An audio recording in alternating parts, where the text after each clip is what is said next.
నమస్తే, welcome to our channel. నేను మీ సిరి. ఈ రోజు మనతో పాటు ఉన్నారు ప్రముఖ సినీ క్రిటిక్ విజ్ఞాన్ దాసరి గారు. నమస్కారం. నమస్తే అండి సార్. మనకి అంటే ఒక హీరోయిన్స్ అందగత్తెలు అంటే పాత కాలంలో చూసుకుంటే ఎన్టీఆర్తో నటించిన వాళ్ళల్లో చూస్తే ఎక్కువ పేరు శ్రీదేవి, జయప్రద. వీళ్ళ పేర్లు చాలా వినిపిస్తూ ఉంటాయి. ఒక బ్యూటీ డాల్, బార్బీ డాల్ ఆ టైంలో చూసుకుంటే మనకి జయప్రద గారు చాలా అందంగా ఉంటారు. ఆమె స్మైల్ కావచ్చు, ఆమె ఉండే విధానం ఏదైనా కూడా. అయితే ఇంకా వస్తుండగా తను ఏజ్ అవ్వడం, అంటే హీరోయిన్గా కాకుండా అమ్మ క్యారెక్టర్స్ చేయడం, అక్క క్యారెక్టర్స్ చేయడం, వదిన క్యారెక్టర్స్ చేయడం జరిగింది. ఆ తర్వాత రాజకీయాలకు రావడం జరిగింది. అయితే ఎప్పుడైతే రాజకీయాలకు వచ్చిన తర్వాత తనకు ఏంటంటే కొంచెం బిహేవియర్ ఇలా లేదు అని చెప్పేసి కొన్ని కేసులు పడడం జరిగింది. అయితే ఇప్పుడైతే విచారణకి November 18న విచారణ ఉండే, ఆ రోజు కూడా హాజరు అవ్వలేదని చెప్పేసి ప్రాసిక్యూషన్ వాళ్ళు చెప్పడం జరిగింది. సో ఇప్పుడైతే మిస్సింగ్లో ఉంది. సో మిస్సింగ్ అంటే ఎందుకు తను హాజరు అవ్వట్లేదు? ఎన్ని సెషన్స్ అయినా ఎందుకు కోర్టుకి హాజరు అవ్వట్లేదు? అసలు ఏం జరిగి ఉంది అసలు? ఈవిడ 2019 ఎలక్షన్స్ అప్పుడు రాంపూర్ నుంచి లోక్సభ అభ్యర్థిగా పోటీ చేసింది నార్మల్గా. సో తను పోటీ చేసింది బాగానే ఉంది. ఆమె ఎంపీ, రైట్, ఎంపీకే పోటీ చేసింది కానీ ఓడిపోయింది. బీజేపీ తరఫున పోటీ చేసి ఓడిపోయింది. ఆ పక్కనేమో శివసేన గెలిచింది. సో బాగానే ఉంది. ఆ టైంలో ఏంటంటే ఈమె మీద ఒక చిన్న కేసు నమోదైంది. ఏంటంటే అధికార పక్షం, అప్పుడు బీజేపీ అధికారంలో ఉంది కదా, అధికార పక్షంలో ఉన్నప్పుడు వీళ్ళు ఏం చేశారు అంటే ఎన్నికల కోడ్ ఉల్లంఘన జరిగింది. అంటే ఏంటంటే ఆ టైంలో ఎలక్షన్ కోడ్ నడుస్తుంది. ఎలక్షన్ కోడ్ నడిచేటప్పుడు మొత్తం ఈసీ హ్యాండ్ ఓవర్లో ఉంటుంది అనమాట. ఎమ్మెల్యేలు, ఎంపీలు ఏం ఉండవు, ఇంకా ప్రభుత్వం జీవితం.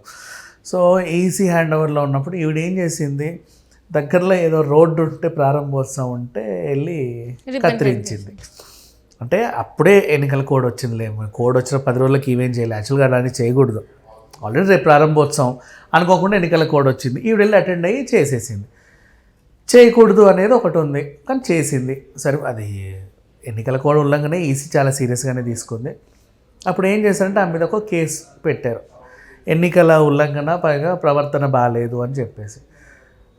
నెక్స్ట్ అది పోతా వాయిదాల మీద పడి ఇప్పుడు మొన్న November 17 అమ్మ మీరు రండి ఒకసారి ఈ కేసు ఏదో చూద్దాం అని అనుకున్నారు. రాలా. నేను అప్పుడు రాలేదు, ఇప్పుడు అంటే అప్పుడు లాంగ్ డేట్ వేయించుకుంది November 17 విచారణ. అది కాసి ఇప్పుడు విచారణకు వచ్చేసింది. రాలేదు, మర్చిపోయిందో లేకపోతే రాలేదో తెలియదు. నెక్స్ట్ తర్వాత ఏంటి ఈవిడ రావట్లేదు అని చెప్పి మళ్ళీ December 7 పిలిచాను. వీళ్ళు ఎప్పుడు ఏంటంటే ఎవరైనా రాకపోతే వారానికి ఒకసారో లేకపోతే 14 రోజులకు ఒకసారో అట్లా డేట్లు వేస్తూ ఉంటారు. వేసిన తర్వాత మళ్ళీ రాలా. ఏంటో చూద్దామని చెప్పి మొన్న ఈ 18, 19 కూడా అమ్మ ఒకసారి రండి, మీరు అదేదో ఉంది కదా ఒకసారి అట్లా కనబడి వెళ్ళండి, మళ్ళీ రాలా. సో ఏంటిది అని చెప్పి ఆ రాంపూర్ ఎస్పీ, అది స్వార్ పోలీస్ స్టేషన్లో నమోదైంది ఈ కేసు. ఆ ఎస్పీ చాలా సీరియస్గా తీసుకున్నాడు. అప్పుడున్న ఎస్పీ ఎవరో తెలియదు, మరి ఇప్పుడు ఈయన మాత్రం చాలా సీరియస్ అయ్యాడు. అవి ఏం చేశాడు, ఇట్లా కుదరదు, ఇదేదో తేడాగా ఉంది అంటే ప్రభుత్వం వాళ్ళది ఉంది, బీజేపీ ఉన్నాడు. ఇప్పుడు మనకు కూడా తెలంగాణ ప్రభుత్వం ఉన్నప్పుడు బండి సంజయ్ని అరెస్ట్ చేశారు, తెలుసా నీకు? రైట్. పక్కన ప్రభుత్వం వాళ్ళది ఉంది, వాళ్ళు సీరియస్గా తీసుకొని దీన్ని జయప్రద రావాల్సిందే, షీఈ్ మిస్సింగ్. ఆవిడ ఇంటికి వెళ్తే లేదు, అటు వెళ్తే లేదు, ఇక్కడికి వెళ్తే లేదు, అక్కడికి వెళ్తే ఫోన్ స్విచ్ ఆఫ్, ఆవిడ కనబడట్లా. ఏం జరిగింది, ఎక్కడికి వెళ్ళింది అనేది వీళ్ళకి కావాలి. సో కేసు నమోదై నాన్ బెయిలబుల్ వారెంట్ ఇష్యూ చేసింది. ఇప్పుడు ఆవిడ వస్తే ఆవిడని పట్టుకొని జైల్లో వేయాలి, అది వీళ్ళ మెయిన్ ఇంటెన్షన్. ఇక్కడేమో ఆవిడేం అఫ్కోర్స్ స్టేట్లో అధికారం లేనప్పటికీ సెంట్రల్లో జయప్రద అధికారంలోనే ఉంది. అయినా సరే ఏ స్టేట్ గవర్నమెంట్ ఆ స్టేట్ వీళ్ళని అప్పుడప్పుడు ఇబ్బంది పెడుతుంది. మన రాష్ట్రంలో మనమే చూస్తాం స్వయంగా, బండి సంజయ్ జైల్లో వేసి కొట్ల పేపర్ లీక్ కేసు అని. అసలు ఆ పేపర్ లీక్ ఆయన చేయని కూడా చేయలే. యాక్చువల్గా ఎవడో పేపర్ లీక్ చేస్తే ఆయనకు వచ్చింది. ఈయన ఏం చేశారు చూడండి మీ ప్రభుత్వంలో ఏమైందో అని చెప్పి ఈయన షేర్ చేశారు. కొడుకు పేరు కూడా వచ్చింది, ఈయన షేర్ చేశాడని చెప్పి ఈయనని ఏమనిగా పెట్టి జైల్లో వేశారు. తర్వాత సిపి అంజని సారీ అన్నాడు, అది అయిపోయింది. కానీ పోవాల్సిన పర్వం అయితే పోయింది కదా. అట్లా ఏదో చేయాలనుకున్నారు వీళ్ళు. ఆవిడ కనబడట్లేదు, ఆవిడకేమో రావడం ఇష్టం లేదు. చెప్తుంది, ఏం చెప్తుంది మహా అయితే చాలా సింపుల్గా చెప్పారు, అవునండి నా ఆరోగ్యం బాగాలేక నేను అన్నీ స్విచ్ ఆఫ్ చేసి ఆయుర్వేదం కోసం అడవుల్లోకి వెళ్ళాను, ఇప్పుడు రావాల్సి వచ్చింది, దీని గురించి నాకు నిజంగా తెలియదు, అప్పుడు ఎప్పుడో లాంగ్ డేట్ కదండి, నాకు అసలు మైండ్లో కూడా లేదు, నేను మెడిటేషన్లో ఉంటున్నాను, బయట ప్రపంచంలో నాకు ఏం జరుగుతుందో తెలియదు అని చెప్పినా కూడా ఇంకో డేట్ తీసుకోవచ్చు. కానీ ఇప్పుడు వీళ్ళు ఏంటంటే బాగా స్ట్రిక్ట్ టైట్ చేసేసి బీజేపీకి జలక్ ఇవ్వాలంటే ఏదో ఒకటి చేయాలి. వీళ్ళ మీద ఎవరెవరి మీద పెండింగ్ కేసులు అంటే ఇవిడ దొరికింది సరిగ్గా టైంకి. చిన్నదే అది, ఎన్నికల కోడ్ ఉల్లంఘన. ఎన్నికల కోడ్ ఉల్లంఘనని ఇక్కడ కూడా సీరియస్గా తీసుకుంది కాంగ్రెస్ గవర్నమెంట్ ముందు ఈసీ. ఏమైందంటే రేవంత్ రెడ్డి గెలుస్తున్నాడు అని తెలవగానే వెంటనే సిపి అంజనీ కుమార్ వెళ్ళి బొకే ఇచ్చాడు.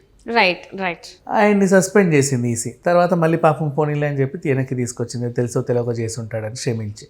ఇక్కడ ఈవిడ విషయంలోనూ అదే జరుగుతుంది, ఎన్నికల కోడ్ ఉల్లంఘన, తర్వాత క్షమించి వదిలేస్తారు. కానీ ఆ పర్టికులర్ పీరియడ్లో అయితే జైల్లో పెడతారుగా. ఒక్కసారి జైల్లోకి వెళ్ళారంటే వీళ్ళు ఎందుకు భయపడతారంటే తర్వాత పీటీ వారెంట్లు వేస్తారు.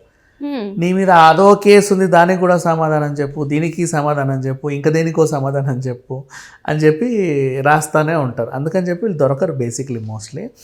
సో ప్రజెంట్ అయితే ఇది జరిగింది. జయప్రద గారు అయితే మిస్సింగ్లో ఉన్నారని ఒక వార్త హల్చల్ చేస్తుంది. ఆవిడ కూడా బయటకు వచ్చిన దాఖలాలు ఏం లేవు, ఏమి మాట్లాడిన ఇది స్పీచ్లు గీచ్లు ఎక్కడ బయట లేవు. సో షీఈ్ ఇన్ ఎస్కేప్ అని అయితే ఉంది. అంటే నాన్ బెయిలబుల్ వారెంట్ ఇష్యూ చేశారు కాబట్టి ఇది సీరియస్గానే తీసుకోవచ్చా మనం? ఎట్లా కోర్టుకి అయితే అది సీరియస్ ఇష్యూవే. ఎందుకంటే రా అన్నప్పుడు నేను ఎవరేమనరు, వచ్చి కనబడో నమస్కారం పెట్టేసి పో. నువ్వు రాకపోతే నేను పిలవడం, నువ్వు రాకపోవడం అని జడ్జి సీరియస్ అవుతాడు. సరే పోనీలే, ఒకసారి అంటే ఏదో పనో పాడో ఏదో ఉండుంటుందిలే, రాలేదు, 14 రోజులు టైం ఇచ్చి ఇంకో డేట్ వేస్తాడు, అప్పుడు రారు. పోనీ లేదన్న తీవ్రమైన వ్యాధితో ఇబ్బంది పడుతున్నారేమో, ఎందుకులే పిలవడము, ఆ డీటెయిల్స్ పెట్టు, నేను ఇక్కడ ఉంటాను ఇట్లా అని చెప్పి ముక్కు అది పెట్టుకుని ఒక ఫోటో తీసుకొని ఆ డాక్టర్ డీటెయిల్స్ అవన్నీ పెట్టావనుకో, కోర్టు చూసి ఓకే వీళ్ళకి రెస్ట్ అవసరం అని 4 డాక్టర్లను పంపి, సరే అమ్మ 6 నెలలు రెస్ట్ తీసుకో తర్వాత రా అని చెప్పి డేట్ ఇస్తుంది. నువ్వు రావట్లా, ఎక్కడున్నావో చెప్పట్లా, అవైలబిలిటీలు లేవు, మీ ఇంటికి వస్తేనేమో తాళం వేసి ఉంటుంది, చుట్టుపక్కల అడిగితే అబ్బాయి మాకు తెలియదండి అంటారు. నీ తోబుట్టులని అమ్మల్ని నాన్నల్ని పిల్లల్ని అడిగితే అవునా ఐ డోంట్ నో అంటారు, నాకు తెలియదు అంటారు. ఎవరు సరిగ్గా సమాధానం చెప్పారు. అలాంటి వాళ్ళని అరెస్ట్ చేయడానికి లేదు, నువ్వేమో దొరకవు. అంటే ఏంటి నీ ఉద్దేశం? ఎంత మీరు అధికారంలో ఉంటే మాత్రం మీరు ఏం చేసినా చెల్లుబాటు అవుద్ది అనుకుంటున్నారా? I'm very serious, you have to come, non bailable warrant అని ఇష్యూ చేశారు. 4 సార్లు చూశారు. ఇప్పుడు మళ్ళీ జనవరి 10కి పిలిచారు. ఇప్పుడు ఈ 10వ తారీఖు ఇంకో వారం రోజులు ఉంది. అప్పుడు రాకపోతే మరి ఏమవుద్దో చెప్పలే. అంటే పరిణామాలు ఎలా ఉండబోతున్నాయి? అంటే జైల్లో పెడతారు, ఎందుకంటే కొంచెం క్రిటికల్ సిచ్యువేషనే పెడతారు. 4-5 సార్లు 7-8 సార్లు రాలేదు అంటే అంతే ఉంటుంది. ఆ టైంలో ఇలా కూడా చేయొచ్చు, ఒక రీకాల్ పిటిషన్ వేసుకోవచ్చు. 10,000 జమ కట్టి ఇద్దరిని షూరిటీలుగా పెట్టి ఒక 10,000 పెడతారు, ఇద్దరి షూరిటీలు పెట్టుకుంటారు. వీళ్ళు ఏంటంటే నువ్వు రాని పక్షంలో వీళ్ళని మేము తీసుకెళ్ళి జైల్లో వేస్తాము నీ తరఫున, అట్లా ఇద్దరిని తీసుకురా అంటారు. 2 మనుషులు సంతకం పెట్టి ఎంతో అమౌంట్ షూరిటీ కట్టేసి ఈవిడ వెళ్ళిపోవచ్చు. నెక్స్ట్ ఏమో దాన్ని రీకాల్ పిటిషన్ అంటారు, మళ్ళీ పిటిషన్ వేయడం ఫస్ట్ నుంచి అట్లా. ఇన్ కేసు ఒకవేళ రాకపోతే నెక్స్ట్ ఏమో కొంచెం ఆ 20,000 కూడా జప్తు చేసేస్తుంది కోర్టు, వీళ్ళని పెట్టుకుంటారు, అరెస్ట్ చేసేస్తారు. ఒక్కొక్క సందర్భంలో 20,000 తీసుకోవచ్చు, కొన్ని సందర్భాల్లో 50,000 పూచీకత్తు తీసుకోవచ్చు, కొన్ని సందర్భాల్లో లక్ష పూచీకత్తు తీసుకోవచ్చు. వాళ్ళ ఇష్టం, వాళ్ళు ఎంత పూచీకత్తు ఇస్తే అంత పూచీకత్తు అమౌంట్ కట్టి అది వీళ్ళకి రీఫండబులే, వాళ్ళు ఏం చేసుకోరు, వడ్డీతో సహా ఇస్తారు. 2 మనుషుల్లో 3 మనుషుల్లో షూరిటీలుగా పెట్టాలి. ఇక నుంచి నువ్వు ఎప్పుడు రాకపోయినా నీ బదులు వీళ్ళు అటెండ్ అయితే చాలు. రైట్ అట్లా right thank you so much Vignan garu. Thank you.